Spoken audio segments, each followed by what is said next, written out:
sax on peut le dire tey ñu ci bëri dikk si alors une situation bu nga xam ne voilà militants ak sympathisants yu bëri am nañ ci njàqare waaye aujourd'hui ban yoon la ñu war a mën a jaar pour que une telle situation mën a arrêter que Ousmane Sonko mën a arrêter peut-être lu jëm ci wàllug grève de la faim bi déjà vérifié wu ma ko mais je pense que ne def nañ déclaration pour que patriotes yi également arrêter grève de la faim bi je sais pas si c'est avéré ou pas mais de toute façon c'est une situation bu mu nekk di dund ak grève de la faim boobu mu doon une situation bu garaaw ak surtout dernière information yi wane ne qu'il serait vraiment très malade et qu'il est en début de lu jëm ci wàllu début d'insuffisance rénale naka nga jàng ci une telle situation.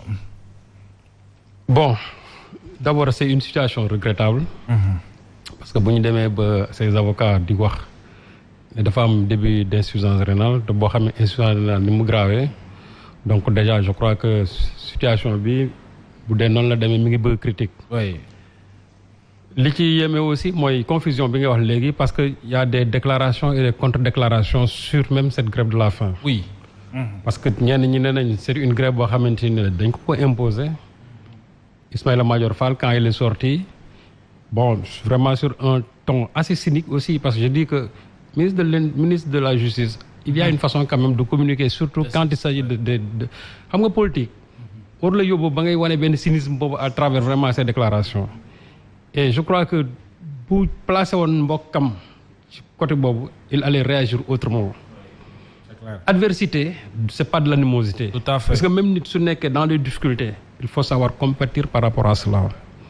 mais boo demee ba jël benn ton railleur boo xamante ne nii di xaw a même néewal li nga xamante ne nit ki situation yi moom lay traverser au moment où sa famille ak ñi nga xam ne ñooy ses avocats disent carrément le contraire loolu vraiment c'est un problème.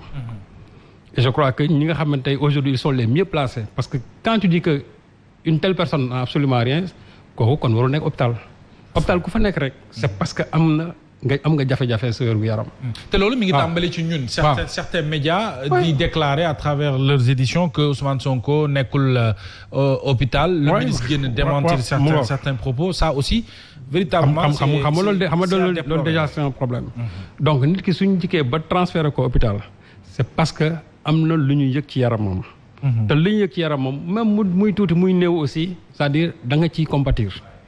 mais am na une façon boo koy wax boo xamante ni c'est-à-dire da ngay néewal li nga xamante ne moom loolu moom moo ko jot. te nag gis nga fi ñu toll nii fii nii affaire bi demal ma ñëw rek la c'est-à-dire que ceux qui sont ici bu subaa ñoom mën nañ nekk de l'autre côté. loolu lu jar a sóoraale la. moo tax gis nga nit ki lépp li ngay def. def ko tam mu rafet parce que sóoraale ci encore ëllëg. ce qui arrive aujourd'hui à Sonko c'est quelque chose de regrettable et aussi il faut savoir que mais Sonko. ñu wax ko ñu bañ ko wax c'est pas n'importe qui. C'est quelqu'un qui cristallise l'espoir des millions de Sénégalais. Sonko c'est pas n'importe quel type de politicien bu nekk fii. donc moi je crois que même gis nga dans le traitement même des opposants de ce pays-là war na am quand même une autre façon de traiter les opposants et c'est là où man la politique en Angleterre neex moom. parce que Angleterre gis nga ki ñuy wax toujours le chef de l'opposition il a presque le même statut que le premier ministre. il a même le même statut presque le premier ministre parce que xam nga ñoom lu ñu jàpp mooy kii nga xamante moo nekk fii ñii bu ñu fi jógee moom day ñëw donc kii bala muy ñëw nañ ko def ci conditions yoo xamante ni su ñëwee c'est-à-dire du am jafe-jafe pour mën a diriger dëkk bi et c'est ça l'esprit souvent boo déggee sax ñu naan ay chef de l'opposition dafa war a am lii en Angleterre le chef de l'opposition dañ koy jox kër goo xam ne comme ni ñuy joxe kër premier ministre jox ko moom day am lu ñuy wax shadow cabinet genre gouvernement fantôme la boo xamante ni tey bu fi ñooñu jógee ñoom bu ñu demee élection bu ñu gagné ñii ils n'auront pas de problème pour diriger le pays mais de telles personnes dañu amal njariñ dëkk bi de telles personnes waruñu mériter yenn traitement yi nga xam ne moom lañ leen teg et loolu quand je le dis et c'est valable partout en Afrique ça c'est lu dal jàll loolu dal na ko fi donc ñi nga xam ne war na bu subaa mën nañ ñëw yore dëkk bi mettez-les dans les conditions yoo xamante ni bu ñu ñëw aussi ils viendront avec une très bonne santé. parce que nag dëkk bi ku nga nekk dans l'opposition que nga nekk dans le pouvoir ñun li ñu soxla mooy kuy toog doxal dëkk bi moi je peux être un opposant mais ba pare di gis sama bopp ci li nga xamante ne tey moom le pouvoir bi doxal parce que ce que nous souhaitons mooy ñi ñuy diriger même suñu ànd ak ñoom aussi quand même ñuy def ci dëkk bi loo xam ne ni ñun dinañ ci gis suñu bopp bu baax et je crois que c'est là où nous nos politiciens doivent réfléchir mais la politique dans ce pays moo jël tournure boo xamante ne ni finalement un adversaire devient un ennemi ba noo mën a def c'est-à-dire faagaagal ko. et puis foofu noonu doguma la c'est tellement vrai ce que vous dites que aujourd'hui dem nañu à un moment bu nga xam ne on fait tout sauf de la politique. politique mooy adversité politique que Fatou Abdou ak Serigne Saliou nekk ay adversaire mais néanmoins ñoom ñaar ñëpp dafa am lu leen lié mooy un programme ak ni ñu bëgg changer le Sénégal. mais c'est ça aujourd'hui Fatou Abdou mën na ne Serigne Saliou sa gis-gis boobu mënoon nañ ko defee nii wala bon sama gis-gis moo gën a baax ba pare argumenté mais bu Serigne Saliou wala Fatou Abdou di xoolante vraiment ak benn haine wala animosité. mais loolu moo xew ci suñu espace politique malheureusement depuis maintenant plus de 3 ans 4 ans on est en train de vivre une telle situation. foofu la ñuy bi ngay wax ak animosité moom laa la wax c'est-à-dire gis nit ki bañ ko nii c'est-à-dire foofu la ñuy te yéen ngeen am benn mbébét. foofu la ñuy egsi tey Mohamed et ce que je dis là c'est valable autant du côté du pouvoir autant que du côté de l'opposition. C'est-à-dire que bu ñu demee ba léegi politique bi nit ñi sax yow on souhaite même ta mort. wala yow nit ñi tu peux être victime de tentative d'empoisonnement et tout ça. C'est-à-dire que c'est là où ça devient extrêmement grave. Et man de ce que j'ai entendu parce que je n'ai pas encore procédé à des vérifications. lu ñu wax ñu ne Ousmane Sonko moom il ne veut pas que au niveau de la prison que ñoom ñu koy servir muy lekk.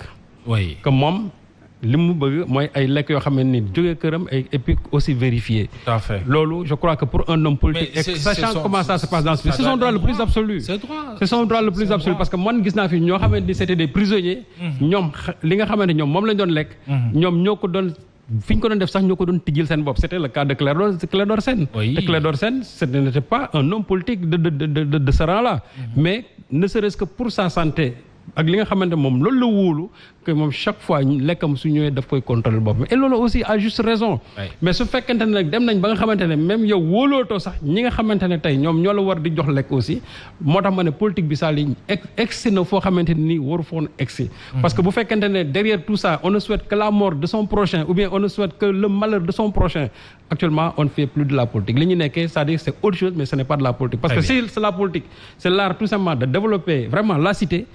ñi nga xamante ne ils sont aptes pour développer la cité quand même am na ils ont droit à une certaine protection ils ont droit à une certaine sécurité mais malheureusement ce n'est pas ce qui se passe dans ce pays. Ibrahima Pouye une telle situation naka nga koy jàngatee joxewaat information nag par rapport ak Cheikh Bara Ndiaye moom il refuse même à ce que sax ñu ay médecins xool ko te mi ngi ci situation bu doy waar daal Cheikh Bara Ndiaye donc voilà nañu vérifier cas am bu baax a baax parce que je reçois des infos yi nga xam ne mi ngi jógee ci ñi ko jege lool par rapport ak situation bu mu nekk donc koo xam te nanguwul lekk ba pare buggul ñu seet ko. on m'a dit que ne tey ku gis Cheikh Bara Ndiaye doo ko xamee en fait ni mu mel loolu aussi te man depuis démb loolu aussi il faut que xam naa ñu vérifier ko depuis démb ñu ngi wax ne bàyyi nañ ko pourquoi ba léegi ñu nekk di dund. est-ce que c'est pas une fausse information. c'est ça aussi donc su fekkee. parce que j'ai l'impression que jusqu'à présent le procureur. oppose son veto par rapport à sa libération. waaw c'est que son assistant m'a dit sax dafa mel procureur moom moo bañ et que même ses téléphones jox nañ ko quoi ses téléphones jox nañ ko lépp moi je pense que ne mi ngi woon ci yoonu génn mais xawma lan moo xew ci diggante bi mais de toute façon daañ ko gën a vérifier am ci info alors Ibrahima Pouye sur le cas Sonko très mal à point. Sur le cas Sonko sur le cas de Serigne Bara Ndiaye et d'autres cas d'autres prisonniers aussi yoo xam ne ils sont pas des politiques